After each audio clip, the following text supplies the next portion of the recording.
Okay, thank you all for coming tonight. I wanted to speak to you guys just for a few minutes about the dangers of being teenage drivers.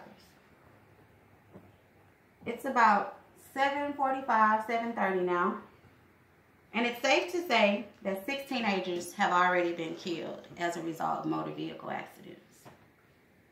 This is based on a study that was posted in the NewYorkTimes.com in an article entitled "Teenage Drivers Be Very Afraid."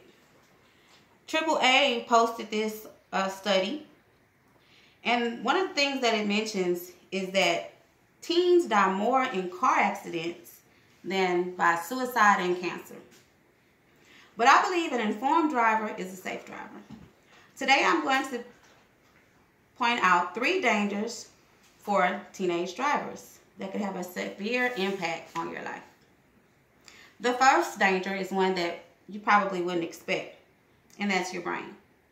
As teenagers, your frontal lobe has not fully connected with the rest of your brain. Dr. Francis Jensen, a pediatric neurologist at Children's Hospital in Boston, said in a radio interview with Richard Knox on the morning edition posted on NPR.org in March 1st, 2001, that frontal lobes not fully connected are due because of a lack of myelin, which is the fatty cover around your nerves. This fatty cover aids in the signal flow between your brain and the nerves. You can think of it as if you have a younger sibling that's elementary age. As middle school, high school teenagers, you're better able to manipulate, react, and control a bicycle than what they are. Been doing it longer, your motor skills are more developed than what theirs are. You can also think of it as when you do something and in that moment you're like, oh, this is a good idea. And the minute it's done, regardless of the reaction, you think, man, maybe I shouldn't have did that. That's as a result of the delayed response because of the lack of myelin around your nerves.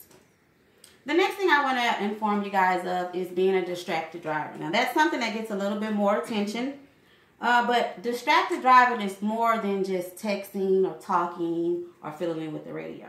You can be a distracted driver just by eating or drinking a soda.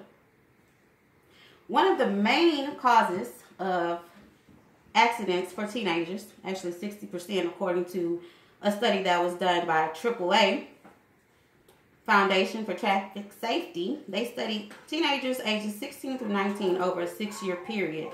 They found that passengers distracted you the most. Doesn't matter if they're talking, if they're screaming, whatever. Passengers are dangerous.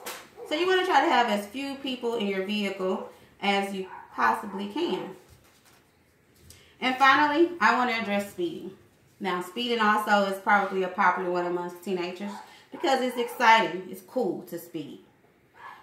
I think about once I was driving to work with my son. Speed limit was 35. I always drove well above that. One day, he goes, why are you driving so slow? I was just ahead of time, so I was actually able to drive the speed limit and still make it to work on time. The reason why this is so dangerous is because of the time it takes you to stop. You have to perceive the danger, react to the danger, and that equals stopping distance. So if you're going faster than the speed limit, you're not going to be able to stop the vehicle in time. You're going to have a collision. So what you want to do is keep at least a 6 to 8 second gap between you and the car in front of you.